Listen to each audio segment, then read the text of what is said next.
Hello, my friends. Welcome to another episode of Heart and Hustle, Visionary Healers, Movers, and Shakers. I am your tribal hostess, Paulette Rees-Denis, and it is my delight and pleasure to bring you these episodes of magical movers, inspired shakers, healers, artists, incredible people from around the globe to share with you, to inspire you, to be inspired by, with, to help complete our circle of magic and power and beauty as we create and continue to expand throughout the world, bringing even more joy and pleasure and magic and creativity and abundance. Thank you for being here. Thank you for being part of this growing circle with so much gratitude for you. Blessings, my friends.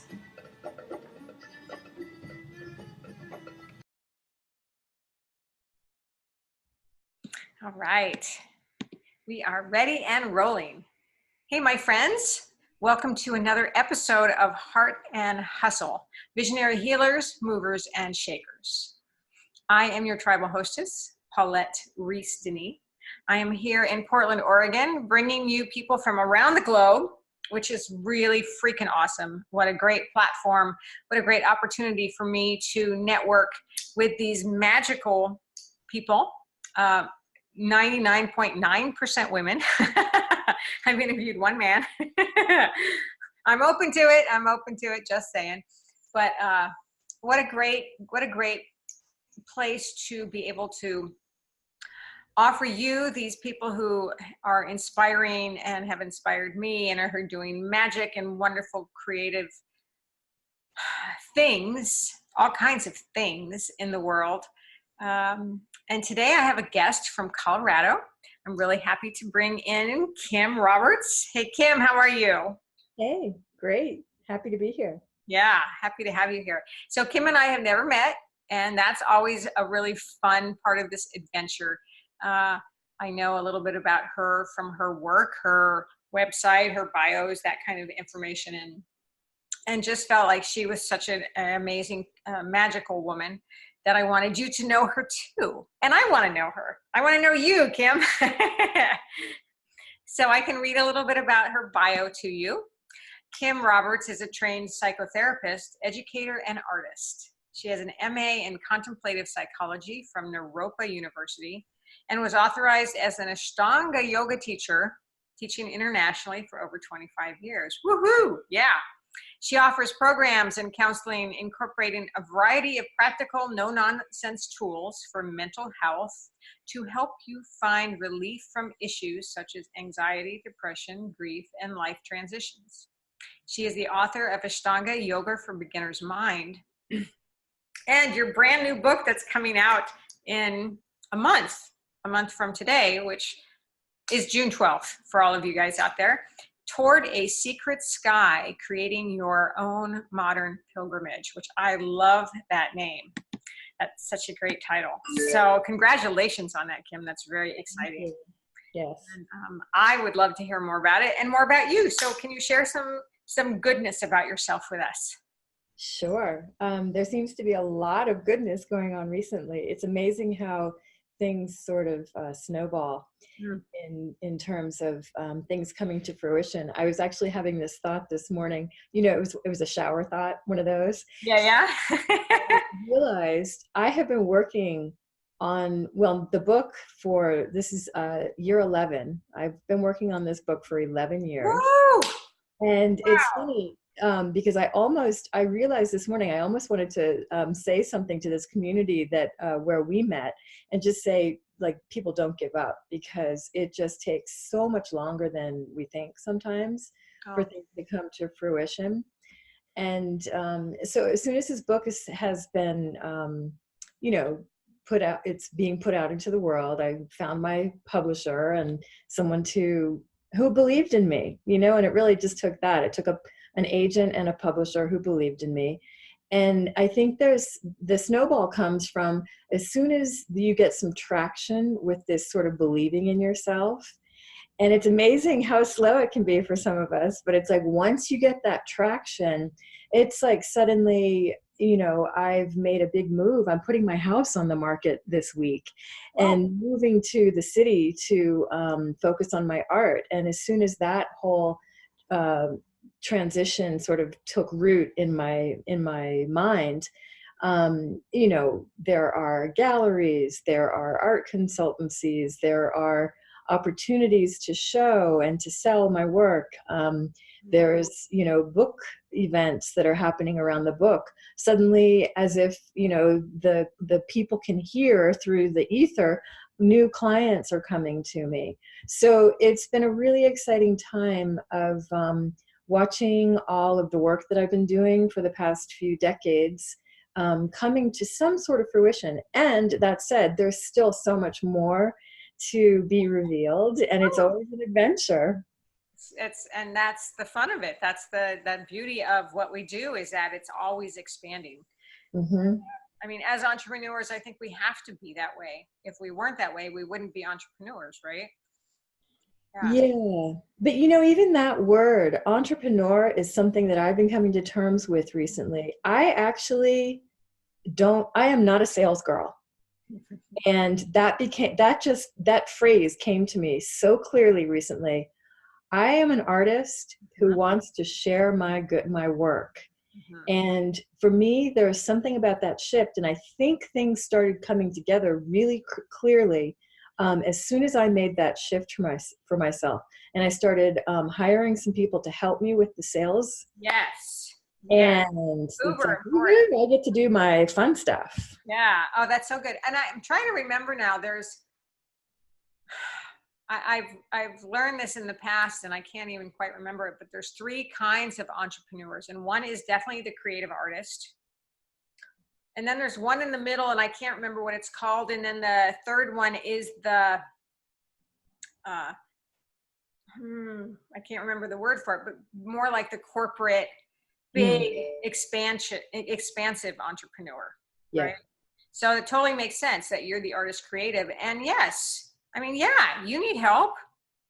We all need help. We can't do it all, even though I have tried, Yeah, right? Doesn't work. Word. Don't do that. Yeah, don't do it. People do not do that. Get help, right? Oh, I know. And I actually was writing a lot about that this last couple of weeks, is about, I've done all this over the last 30, 40 years before computers, before the internet, right? I've taken the hard road. And as a rebellious youngster, I wanted to do it all and do it my way. God damn it. It was just going to be, I'm not listening to you. And now it's like, people, let me help you. Don't do it that way. Yeah. So Yeah. tell me about your new book. So yes, so it's actually, I can't take credit for the title. The first part of it is a line from a Rumi poem, For the Secret Sky, and the Creating Your Own Modern Pilgrimage. This is something that I did come up with. It's an interesting thing, this book. It started out as a memoir, and it actually took root when I was going through, one of my many midlife crises, opportunities, as my friend says, midlife opportunity. And I had, I had a shock with a relationship, and it threw me, and it was one of the worst, and it threw me so hard. I retreated, bought myself a house in Crestone, and wrote my story. That's where you are now. That's in Colorado. No, I'm in Denver now. So Crestone is like a blip on the map. It's in the middle of nowhere and absolutely beautiful, and a perfect place to write a book and heal. And so that's what I did for 10 years. And it was a lot of complaining. The book was a memoir. It was a lot of whining and moaning and poor meing. And I am so grateful that that book never went out into the world. And yet there was some thread that was attractive enough for an agent to pick me up. And so we worked it for a couple years, took us a couple years to find a publisher. We finally found the publisher. And it was clear that memoir by this point had been overdone in certain, publishers weren't as interested. And so I had to adapt. And she's like, look, we really don't want memoir, but we love your story. We love your voice. Can you make more of like a guidebook? Okay. And I said, sure. So I'm a teacher. I can do that. So I did that. And it's absolutely not the book I intended to write, but it is absolutely the book I needed to write, not only for myself, but for others who seem to be benefiting from it. And because it's evolving my work, it's helping me see how all the different threads of my experience are fitting together in a way that I can show up and be helpful. So it's been a tool for my own transformation in such a huge way that I could have never expected. Oh, that's amazing. And that you allowed that unfolding. Well, yeah, you know, a little kicking and screaming and but yeah, it's a lot of work writing a book. I put out 3. Yeah, so you know. Yeah. And people think, oh, you know, you just write it and then hit send, and it's like, how many times did you edit yours? You know, like double digits, high double digits. So who is publishing your book for you? It's a new offshoot of Dover Publications, which is called Ixia, Ixia, and they're, you know, it's kind of a niche market for the Dover group. Cool. Do you happen to have a rough copy of the cover right there? I do. I want to see. So exciting. this is the advanced reader copy. So it's not going to be, it won't have the little star on it, but yeah, that. Right on. Well, congratulations again on that. And then you did have another book about yoga. Mm-hmm. So are you still teaching yoga? I teach on retreats. I don't teach on a regular basis. Mm-hmm. I move around too much for that. Mm-hmm. So I teach on retreats, and nothing that is regular. The next one coming up, I'm doing a 5-day program in northern Norway next. Wow. Actually, this month, just in 2 weeks. Right on. So, yeah. Yes, I'm excited about that. Excellent. Love it. I love to travel and teach like that, and work at festivals and retreats and workshops. I'm doing that a long time. So you're a psychotherapist, and are you working in that right now? I am, and it's an interesting. This is one of those areas where I still feel like I'm refining language around what I do and how it fits in. Psychotherapist has to me a connotation of an old paradigm, because for me, when I think of psychotherapist, it means someone who's sort of aligned with the medical model of psychotherapy. Mm-hmm. And I definitely, especially the further I get into this work, the more I see that is just not where the help is. Mm-hmm. I counsel people, and I do help them with their emotional, mental traumas and difficulties. We work on managing emotions and on relationship issues. And yet there's something about my experience, because I was trained with the Naropa background, contemplative psychotherapy. It's a much different approach, and it doesn't have a lot of footing yet in the popular approach to psychology. It draws a lot from Buddhist meditation and mindfulness practices. And so there's very much of a melding. And then I've got the whole body piece with Ashtanga yoga. And then I've got my whole creative piece. And so I just kind of bring it all together. And it's like, we just have so much fun. So I hate calling it psychotherapy, because that always sounds so dry and boring. And what I do with my clients is reveal where the life is and where we can kind of unlock the shackles that are keeping the life from, bubbling up. And I just got off a call. I was out of a session this morning, and I mean, we spend most of the time laughing at the same time that she's having these deep insights about how to manage her, relationships. And so I am a psychotherapist, and yet I'd like to call myself something bigger or different than that. So what would that be?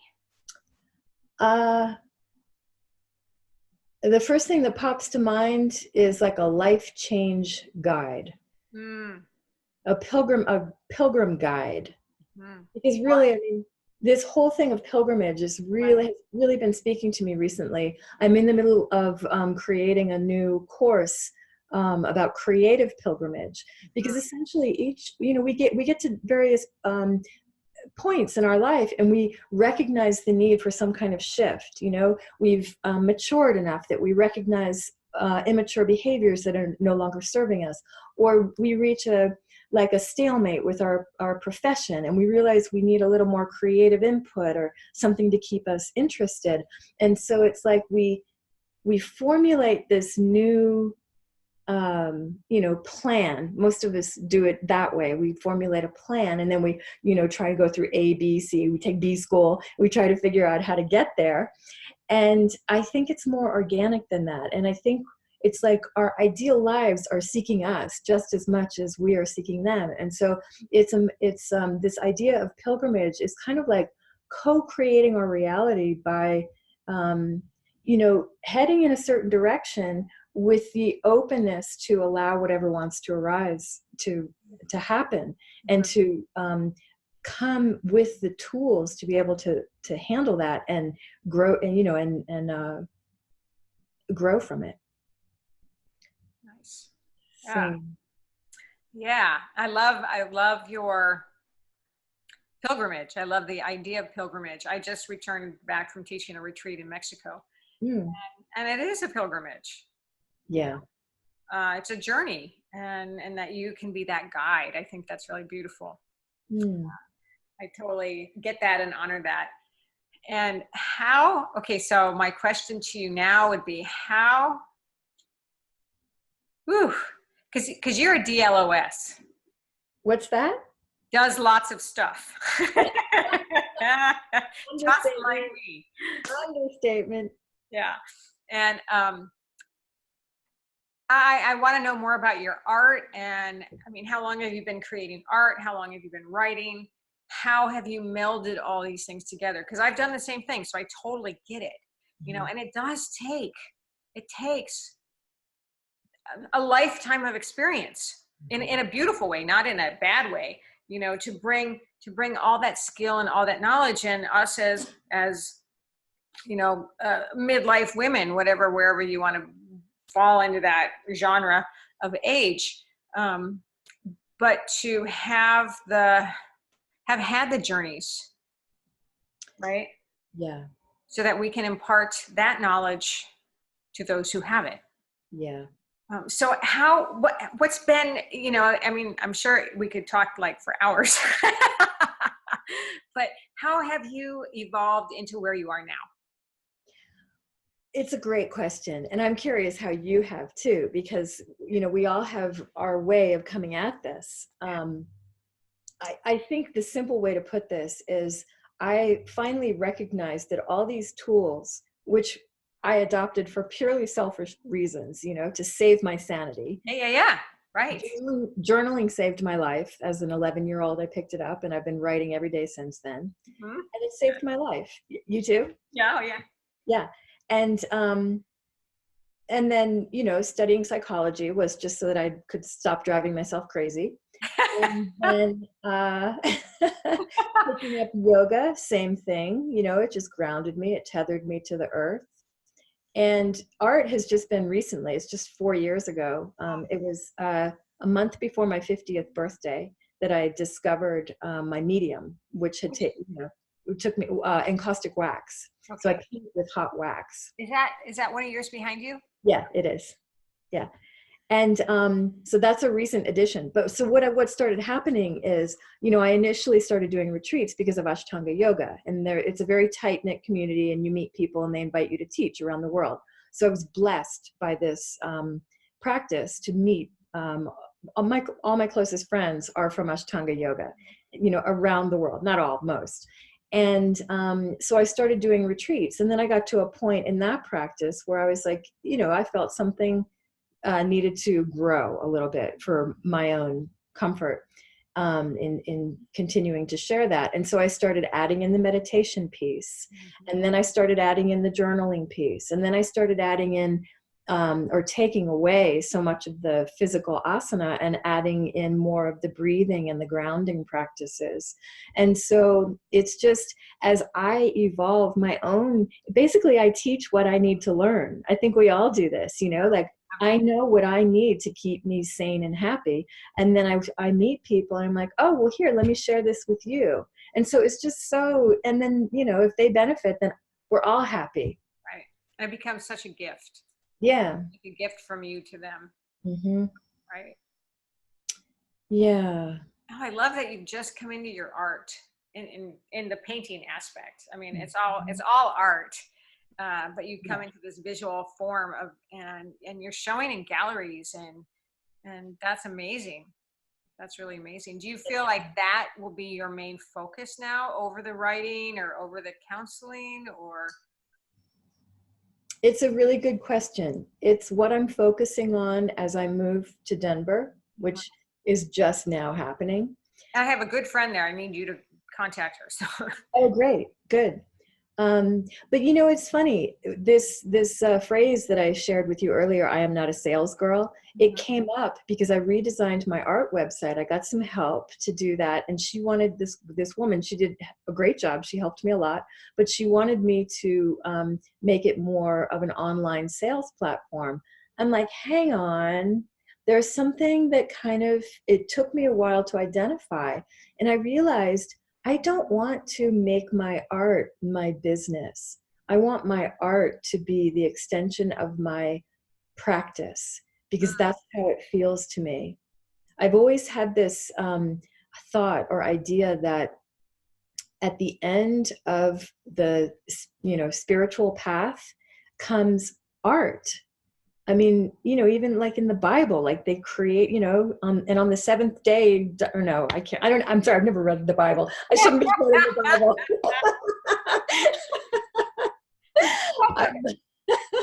But there's this idea of creation. And to me, it just seems like, you know, I got to a certain point in my yoga community and my meditation community where it's like, it's all about practice, continuing until the day you die. I'm like, well, you know, if you look at practice from like an arts perspective, like a musician or like an athlete, at a certain point, you stop practicing and you create your thing.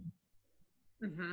And you blossom, and you know, there it is. And so it's felt to me like art really is the thing that helps me work with my mind in a way that keeps me present and engaged, and as a conduit to connect whatever it is that I've learned from my spiritual practices and continue to learn. So, but I want to talk about that for a minute, because I think that's really important. What you brought up is you don't want to make your art be your product or your sales product. Yes. And I mean, I've been in those pages many times, you know, with my photography and with my dance and with my words, and sometimes it's a shift in how we view it. Like, we may not be the best marketer, you know. I mean, there's several things involved in being an artist or being a musician or being a poet or whatever. And sometimes you want to get your work out there, and that means selling it. Well, but if we change our perception and our wordage around selling, and think of the allowance of abundance and the prosperity that can come from your skill and your years of practice and knowledge, and that's a good thing. But maybe you don't want to have to do it, so you get someone else to do it for you. But to do you know what I'm trying to say? I'm not even sure what I'm trying to say, but I think it's really great for you to sell your artwork. Yeah, believe me, I have no problem selling my artwork. I'm not averse to that. But to be the marketer or the salesperson. Yeah, I think my issue comes with, as I've watched myself try to, for example, sell my retreats. it never works if I try to sell my retreats. And I don't know what that's all about, because when people come to me for retreats and, organize and host and approach me, they're phenomenal. Mm-hmm. And everybody's happy.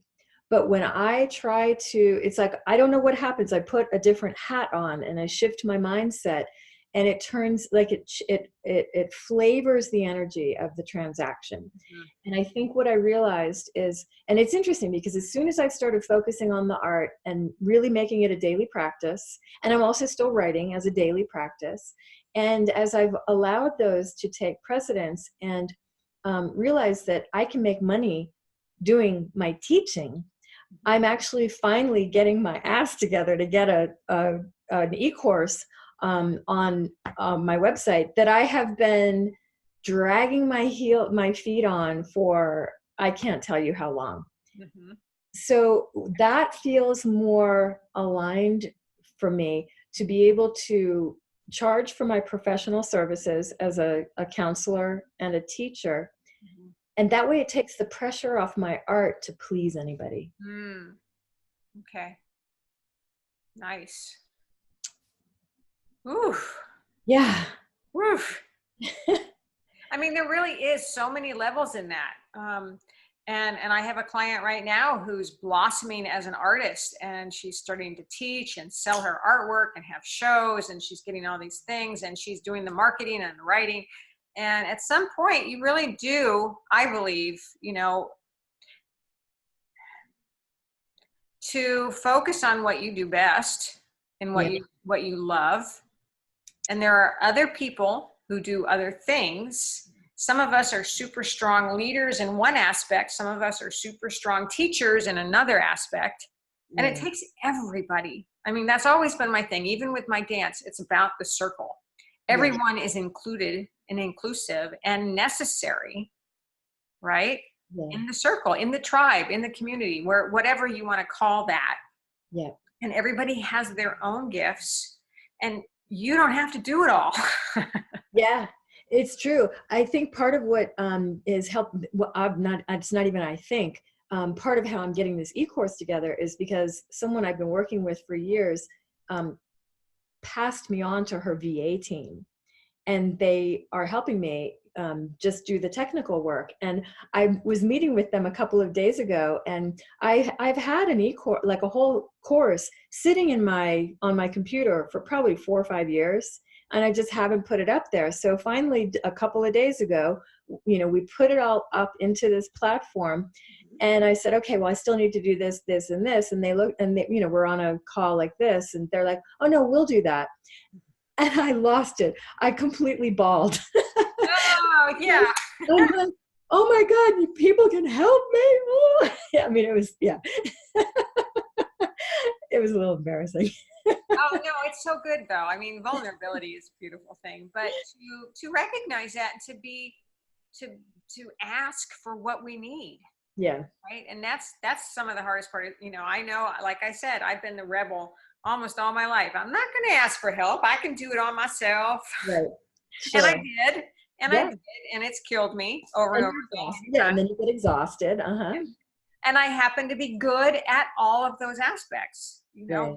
is probably a curse and a beautiful thing. Blessing. Yeah. But I don't want to do that anymore. Right. Yeah. And now you do this wonderful offering for others to help share the magic. And yeah, it's Freaking love it.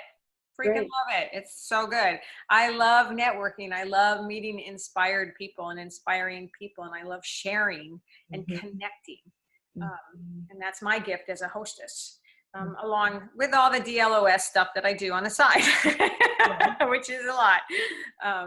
But so good. So I feel like we just have so much in common, and it's so great. But so what do you do? So I know you journal, you have your daily practice, you have your practice of journaling, you have your practice of art making, you probably have some sort of practice of yoga or movement.